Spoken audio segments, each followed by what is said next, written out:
Pour commencer, on ouvre ce journal avec notre premier invité, Vincent Scatolin. Mardi soir, coup de théâtre, le maire de Divonne-les-Bains surprenait le public réuni à l'esplanade du lac. Il annonçait renoncer au projet d'usine d'embouteillage, une décision prise suite à une rupture de confiance avec le porteur du projet, la société Andrenus, présidée par Patrick Sabaté. Vincent Scatolin, bonjour. Bonjour. Vous avez surpris tout le monde lors de cette réunion publique. À quel moment est-ce que vous avez pris votre décision ? Cette décision est intervenue à la fin de l'été. Elle est intervenue suite au fait que la société Andrenus ait refusé les avenants que nous lui avons proposés sur le contrat. Je vous rappelle qu'au mois d'avril dernier, le conseil municipal a souhaité modifier un peu le contrat qui nous liait à la société Andrenus, notamment pour y intégrer des éléments environnementaux, en lien avec les transports, en lien avec le recyclage du plastique notamment. Et au milieu du mois d'août, M. André Sabaté nous a fait savoir que ces avenants ne semblaient pas être intégrables au projet en tant que tel. Donc à partir de ce moment-là, la réflexion a avancé. Ça, c'est le premier point. Puis le deuxième, c'est une sorte de rupture de confiance avec l'embouteilleur. Depuis maintenant 3 ans, nous avons eu des discussions, nous avons échangé avec le conseil municipal et nous n'avons jamais réussi à avoir de réponses totalement satisfaisantes ou des réponses qui nous paraissaient crédibles. Et à partir de ce moment-là, la décision a été prise d'arrêter le projet porté par la société Andrenus pour embouteiller l'eau minérale de Divonne. Une annonce surprenante donc, puisque vous étiez venu sur ce plateau, vous nous aviez dit que ce projet, vous vouliez en faire quelque part un modèle environnemental. Vous avez donc signé le permis de construire le 13 mars dernier, vous l'avez cité tout à l'heure. Est-ce que vous avez le sentiment d'avoir commis une erreur ? En signant le permis de construire ? Non, parce qu'à cette époque-là, le permis de construire était conforme aux règles d'urbanisme qui sont dans nos documents d'urbanisme. Donc nous aurions eu du mal à refuser le permis de construire. Je rappelle d'ailleurs que ce permis de construire, il ne devient exécutoire qu'à partir du moment où l'État a donné son avis et son feu vert sur l'étude environnementale. Ça, c'est le premier sujet, très juridique, très technique. Et ensuite, nous ne sommes pas arrivés à rendre ce projet écologiquement responsable, comme je l'avais indiqué quand nous nous étions vus la première fois. Ces avenants, cette modification du contrat, elle visait à ça. Et c'est ce qui aujourd'hui fait que nous avons pris la décision, que j'ai pris la décision d'arrêter ce projet. Aujourd'hui, à l'heure des comptes, j'ai envie de dire, certains sortent la calculette et grincent des dents, puisque pour les Divonnais, ils ont dépensé 53 000 euros par année depuis 1991 pour l'étude du projet divers frais administratifs. Autre facture qui pourrait arriver, le prix de la rupture de contrat justement avec la société. Comment vous comptez éponger les dégâts ? Alors, les chiffres que vous annoncez sont exacts sur la durée du projet d'embouteillage de l'eau. Je rappelle que ce projet, ce n'était pas le premier projet. Il y a eu par le passé, de mémoire, je crois, 2 projets qui ont également avorté parce qu'ils présentent un risque pour la collectivité. Il y a des frais qui sont engagés chaque année pour protéger nos sources, pour être vigilant à ce que la qualité de cette eau minérale, qui est une vraie richesse pour la commune, elle soit préservée. Ça, c'est le premier point. Et le deuxième, c'est sur la rupture de contrat. Ce que je vais faire, c'est de faire en sorte que cette rupture de contrat ne coûte rien aux Divonnais. Donc aujourd'hui, on a demandé à nos avocats de travailler sur le sujet. Il y a des pistes.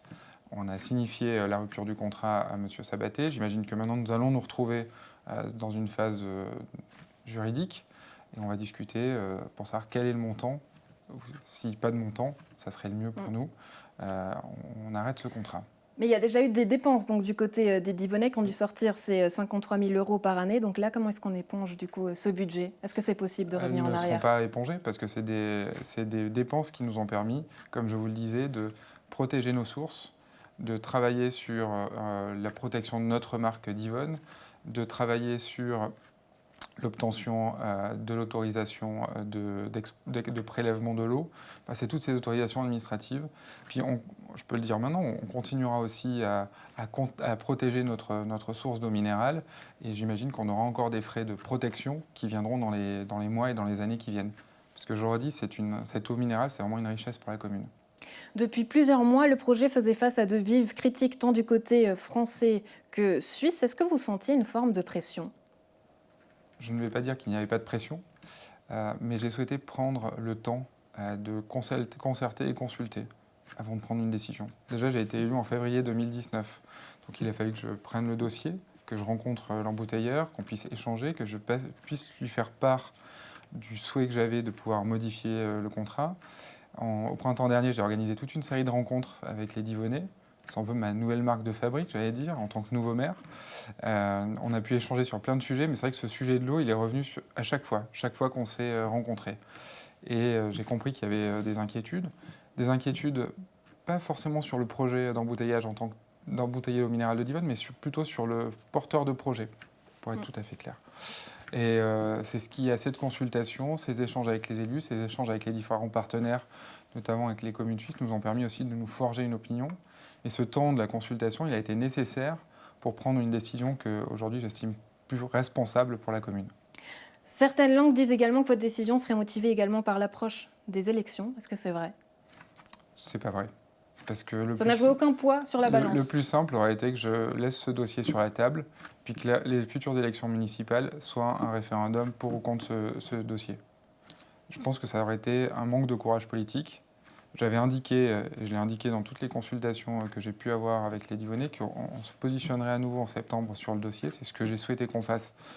Et c'est ce que j'ai annoncé lors de la réunion publique. Ce que je souhaite aussi, qu'avec cette décision, on puisse demain avoir des échanges avec les Divonnais sur toutes les autres politiques publiques qu'on peut mener. Aujourd'hui, on n'avait plus qu'un seul sujet qui occupait l'ensemble de nos débats, c'était souvent l'eau minérale. Et le projet d'embouteillage, vous avez hérité justement ce projet de votre prédécesseur, le maire Étienne Blanc, vous le citiez tout à l'heure, qui avait relancé le projet en 2016. Est-ce que vous avez discuté avec lui suite à votre décision? Je l'ai informé de la décision que j'ai annoncée aux Divonnais mardi dernier. Quelle a été sa réaction? Je crois qu'il il a pris acte de ma décision appuyée par les élus. Et comme tout le monde, je pense qu'on peut toujours regretter l'arrêt d'un projet tel qu'il soit. Que ce soit un projet, dans ce cas-là, d'embouteillage de l'eau ou d'un autre type de projet dans une collectivité. Du côté suisse, les communes de Tersanne sont plutôt soulagées que ce projet s'arrête. Ce matin, vous avez eu d'ailleurs rendez-vous avec les communes de Tersanne. Comment ça s'est passé? Qu'est-ce qui s'est discuté? C'était un rendez-vous qui concernait le permis de construire de l'usine, pour lequel il y a eu un recours. J'ai du coup informé plus formellement l'ensemble des communes de la Terre Sainte de la décision d'arrêter le projet Andrenius. Nous avons discuté de leur action ou de ce qu'ils allaient faire aujourd'hui et demain sur le permis de construire. Voilà la teneur des propos que nous avons eus. Et puis surtout, nous avons conclu en disant que cette histoire de l'eau de Divonne nous avait permis de nous rencontrer et que nous étions bien conscients qu'aujourd'hui, il était nécessaire qu'il y ait des échanges plus fréquents, plus réguliers entre nous, parce qu'on a une population qui vit sur le même bassin de vie et qui rencontre les mêmes difficultés, que ce soit des difficultés de mobilité, de logement, et que nous devions continuer à essayer de trouver des solutions pragmatiques à tout cela. Un projet qui vous a donc rassemblé, mais est-ce qu'aujourd'hui, finalement, ce projet d'usine, il est définitivement fermé, mis à la porte, conclu? Le projet Andrenius, oui, très clairement. Mais comme je l'ai indiqué lors de mon propos le 3 septembre, j'ai deux autres idées sur l'eau minérale. La première, c'est de pouvoir faire en sorte que cette eau minérale soit mise à la disposition des Divonnais. Aujourd'hui, aussi bizarre que cela puisse paraître, certains habitants de la commune ne savaient même pas que Divonne avait cette richesse, cette eau minérale. Donc je vais demander aux commissions municipales de travailler sur ce point-là. Et le deuxième point, c'est que cette eau est une véritable richesse et que demain, on doit pouvoir l'utiliser pour développer des projets, notamment des projets économiques liés au développement du thermalisme. Et c'est d'ailleurs le sens du travail et des projets que nous avons actuellement sur la table, avec la rénovation de notre centre aqualudique et la construction d'un nouvel établissement thermal. Donc cette eau pourrait être justement sur la table des Divonnais, mise en bouteille?